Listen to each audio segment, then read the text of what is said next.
My aunt took Grandma's jewelry without asking, saying she deserved it. I stayed quiet, but at the family gathering, I showed the will and watched her face turn pale. My grandmother was the kind of person whose presence could light up a room without trying. She had this warmth about her, the kind that made you feel safe, like nothing in the world could touch you as long as she was around. I spent countless afternoons in her little house, sitting by her side as she told me stories from her youth, tales of love, hardship, and the kind of wisdom you only gain by truly living. She was my rock. So when she passed away, it felt like a piece of me went with her. The grief was sharp, but there was some solace in knowing that she had left behind a part of herself, her stories, her kindness, and the little treasures she had collected over the years. Among those treasures was her jewelry. Now, my grandmother was never one for extravagance, but every piece she owned had a story. There was a delicate gold locket she had worn every day since my grandfather had given it to her on their anniversary. A sapphire ring she had inherited from her own mother. A pearl bracelet she used to let me hold as a child, telling me it was meant for someone special one day. And in her will, she had been clear, those pieces were meant for me. At first, I didn't think much about it. There was too much to process, too much to grieve. But as the family prepared for a gathering in her honor, something gnawed at me, a lingering feeling that something wasn't quite right.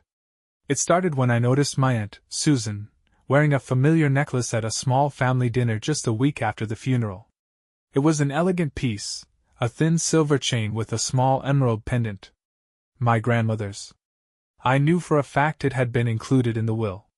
At that moment, I didn't say anything.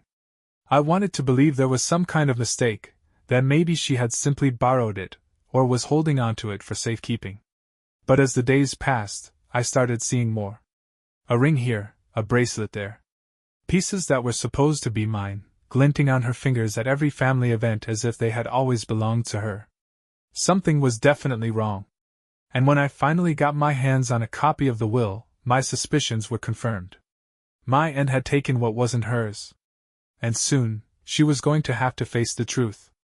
I tried to tell myself that maybe, just maybe, there was some kind of explanation. Maybe my grandmother had given Susan a few things before she passed, and I just hadn't known about it. Maybe my aunt was holding on to them temporarily. But deep down, I knew better. So, I decided to dig a little deeper. I went back to my grandmother's house, where the rest of her things were being sorted. My mom and a few cousins were already there, going through boxes of clothes, old books, and other keepsakes. Everyone seemed caught up in their own tasks, so no one paid much attention as I slipped away to my grandmother's bedroom. The jewelry box. It had always sat on top of her dresser, a beautiful, worn wooden case with a tiny brass lock. I knew it well. I used to watch her open it, letting me admire each piece while she told me their stories. But when I opened it now, my stomach dropped. It was empty. Completely empty. Not a single necklace, not a single ring. The will had listed everything clearly, each piece was meant for me.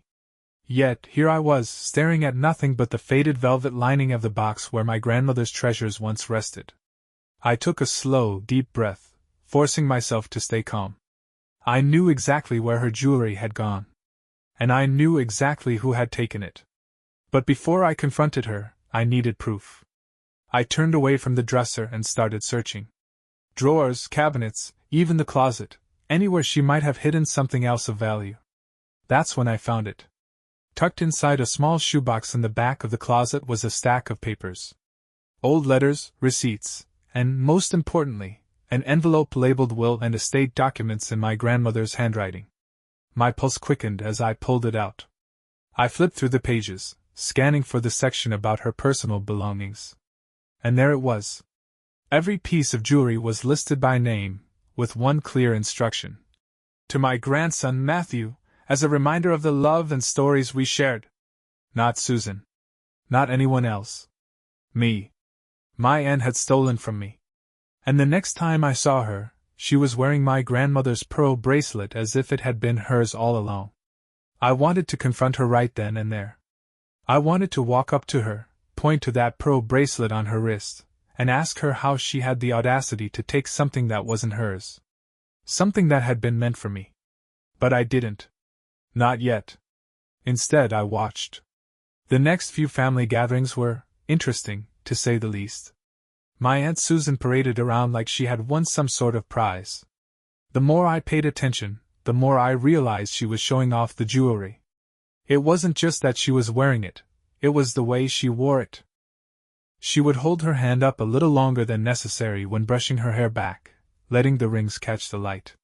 She would stretch her arms dramatically, ensuring everyone saw the bracelet. The necklace? Always carefully displayed above whatever blouse she was wearing. And the worst part? No one seemed to notice. Or if they did, they didn't say anything. I didn't know if they were too caught up in their own grief or if they just assumed Susan had a right to the jewelry. After all, she was my grandmother's daughter. Maybe they thought she had inherited it. But I knew the truth. So I kept watching. At one point, during a Sunday dinner at my parents' house, I caught her adjusting my grandmother's sapphire ring. The same ring I had once held as a child, feeling its smooth surface as my grandmother told me it had been passed down for generations. It had been meant for me. I clenched my fists under the table, biting my tongue so hard I could taste metal. Susan must have noticed my stare because she looked up and gave me a smug little smile. "Something wrong, Matthew?" she asked sweetly, tilting her head. I forced a smile back. "No," I said. "Just thinking." And I was. I was thinking about how, in just a few weeks, the entire family would be gathered in one place for the big memorial dinner in my grandmother's honor. I was thinking about how Susan would, without a doubt, wear all the jewelry she had stolen, proudly flaunting it in front of everyone. And I was thinking about how, when that happened, I was going to make sure she would never wear it again. Because by then, I would have everything I needed. The will. The proof.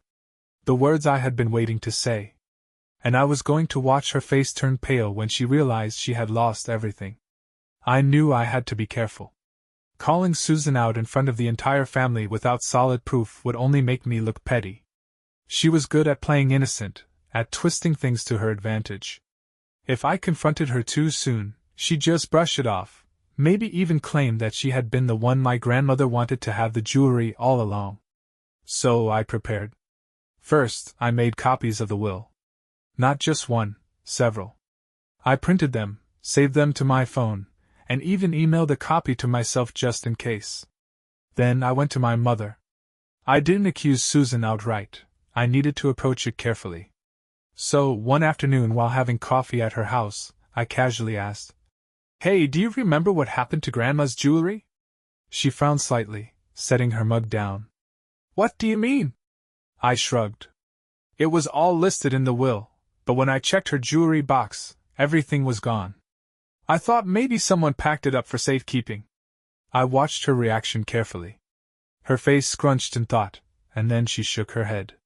"No. I don't think so. Last I saw, everything was still in her room after the funeral." "But—" she hesitated. "But what?" she sighed. "Now that you mention it, I did notice Susan wearing a few pieces. I assumed she had taken them because, well, she was Grandma's daughter. And if she had been left anything, that would make sense," I said evenly. "But she wasn't." My mother's eyes widened slightly. "Are you sure?" I pulled up the digital copy of the will on my phone and slid it across the table. "Everything was meant for me." She read in silence, her lips pressing into a thin line. I could see it, the moment realization sank in. The way her expression darkened, the flicker of disbelief, then anger. Finally, she looked up at me. "She didn't say anything about this. She just started wearing it as if it belonged to her." I nodded. "That's why I didn't say anything yet. I needed to be sure." My mother let out a slow breath, rubbing her temples. "That's unbelievable." I almost laughed. Unbelievable? No, it was exactly like Susan. Then, something shifted in my mother's expression. "Wait, she's been wearing the jewelry at every family gathering, hasn't she?" "Oh, yeah," I said. "And she's going to wear it at the memorial dinner." A slow, knowing smile crept onto my mother's face. "So that's when you're going to call her out?" I nodded. "In front of everyone." She leaned back in her chair, considering. Then, to my surprise, she smirked. Good. That was all I needed to hear. With my mother on my side and the will in my hands, everything was set. All I had to do now was wait for the perfect moment. The night of the memorial dinner arrived faster than I expected. As I walked into my uncle's house, I spotted Susan immediately. And just as I predicted, she was wearing it all. The sapphire ring. The pearl bracelet. The emerald necklace. She was practically dripping in my grandmother's jewelry, smiling and laughing as if she had every right to it. I took a deep breath, steadying myself. Not yet. I greeted my cousins, made small talk, and waited. The room buzzed with conversation, the smell of home-cooked food filling the air. But I kept my focus on Susan, watching her flash that smug little smile, completely unaware of what was coming. Then, as everyone sat down for dinner, my mother caught my eye from across the table and gave me a small nod. It was time. The clinking of silverware filled the room as everyone settled into their seats. The conversation was light, filled with shared memories of my grandmother, stories about her kindness, her humor, the way she always knew exactly what to say to make you feel loved. And then there was Susan. She sat at the head of the table, beaming, her hands moving dramatically as she spoke, flashing my grandmother's ring with every gesture. I let her talk. Let her bask in the attention. Let her think she had won. Then, as the table quieted and everyone began eating, I cleared my throat. You know, Grandma was always very clear about what she wanted for each of us, I said, keeping my voice calm. Susan glanced at me, raising an eyebrow. Of course she was, she said smoothly. She loved this family. She did, I agreed. And she made sure everything was written down properly, so there wouldn't be any confusion. I reached into my pocket and pulled out the folded copy of the will.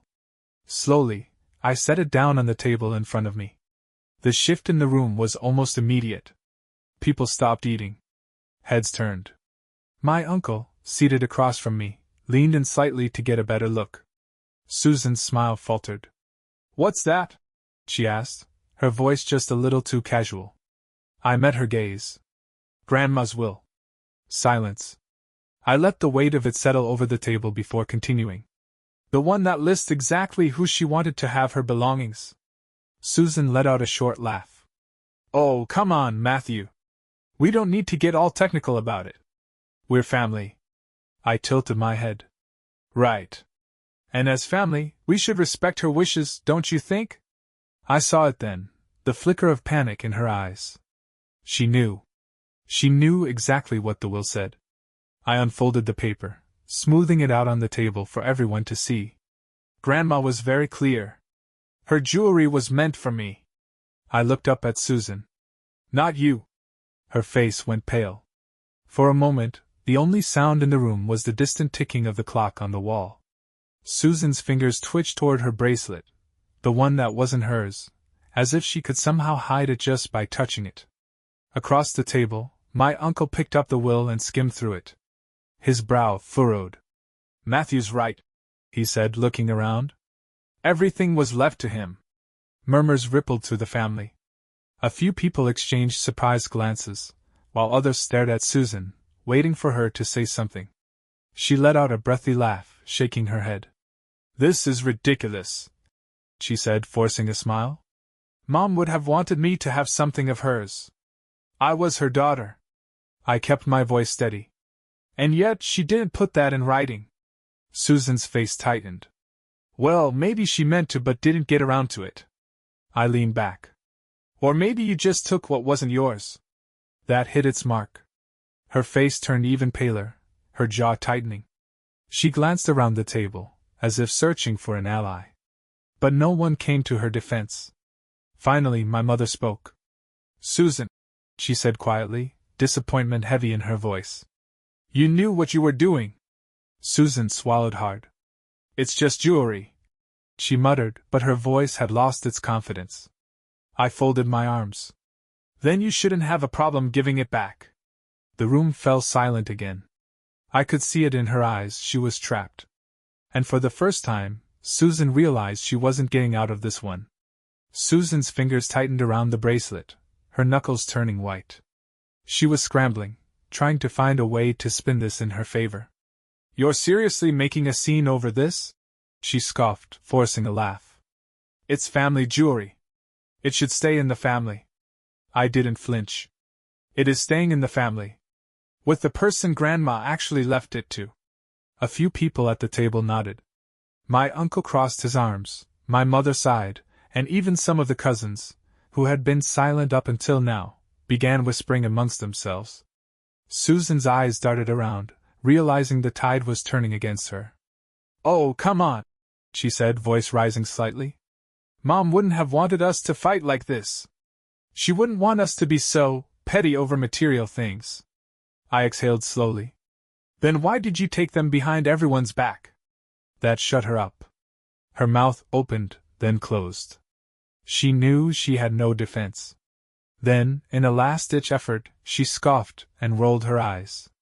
"Fine," she muttered, yanking off the pearl bracelet and slamming it onto the table. "Take it if it means that much to you." I didn't reach for it. Not yet. Instead, I held her gaze and said, "All of it." Her eyes widened.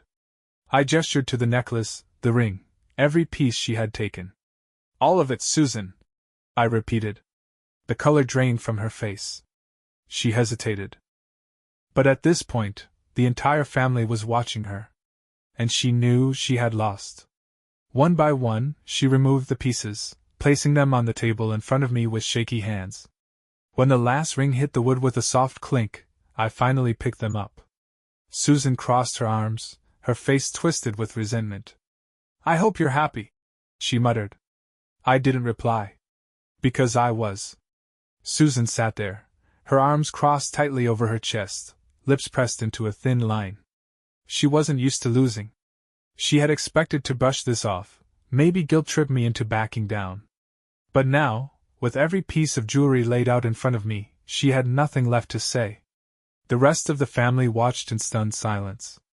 My uncle leaned back in his chair, shaking his head. My mother looked disappointed, her hands clasped in her lap.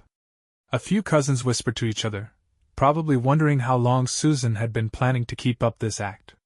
Then my Aunt Linda, one of the older members of the family, cleared her throat. "I can't believe you did this, Susan," she said, her voice carrying quiet anger. "To your own nephew, no less." Susan let out a bitter laugh, shaking her head. "Oh, come on," she muttered. "It's just jewelry." That was the wrong thing to say. "Then why did you fight so hard to keep it?" I shot back. She flinched but quickly masked it. "I was Mom's daughter," she insisted, turning to the rest of the table. "I should have had something of hers." "She left you plenty," my mother said flatly. "She gave you keepsakes, photos, even some of her old books. You weren't left out." "But the jewelry wasn't yours," I interrupted. Susan opened her mouth to argue again, but this time, no one was on her side. For the first time that night, she seemed to realize that no one was coming to her defense. The weight of the moment settled over the room. The shame of being caught. The humiliation of knowing she had been exposed in front of everyone.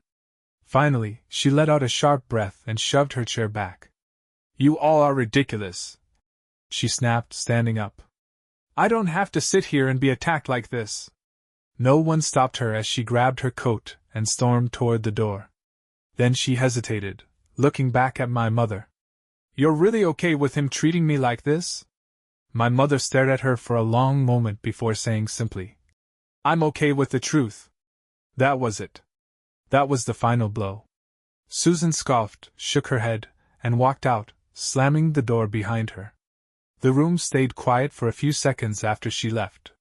Then, slowly, conversation started up again, the tension fading bit by bit. My uncle patted me on the back. "You did the right thing," he said. My mother gave me a small, sad smile. "Grandma would be proud."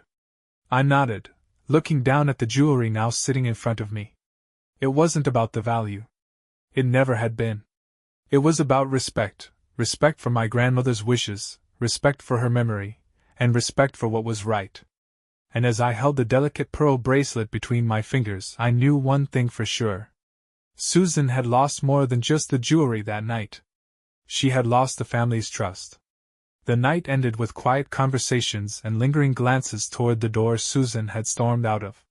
Nobody seemed eager to chase after her. Maybe, deep down, they all knew this was a long time coming. I sat there for a while, running my fingers over the jewelry, each piece a reminder of my grandmother's love. I wasn't sure what I was feeling. Relief? Satisfaction? Maybe a bit of both. As people started leaving, my mother stayed behind. She sat next to me, watching as I carefully placed each piece back into a small velvet pouch. She really thought she could get away with it, she murmured. I sighed. She almost did. My mother shook her head. Susan's always taken things without asking. She just never had to face the consequences before. I nodded, but I wasn't thinking about Susan anymore. I was thinking about my grandmother, about the afternoons we spent together, the stories she told me, the way she would smile when she caught me admiring her jewelry as a kid. This wasn't about the jewelry, I said quietly. My mother gave me a knowing look. I know. She patted my hand before standing up. Come on, let's go home. As I walked to my car, I felt lighter. Not because I had won, but because I had done what was right. I had honored my grandmother's wishes. Susan might never apologize, and she might never change, but that wasn't my problem anymore. What mattered was that my grandmother's treasures were back where they belong. And with them, so was her memory.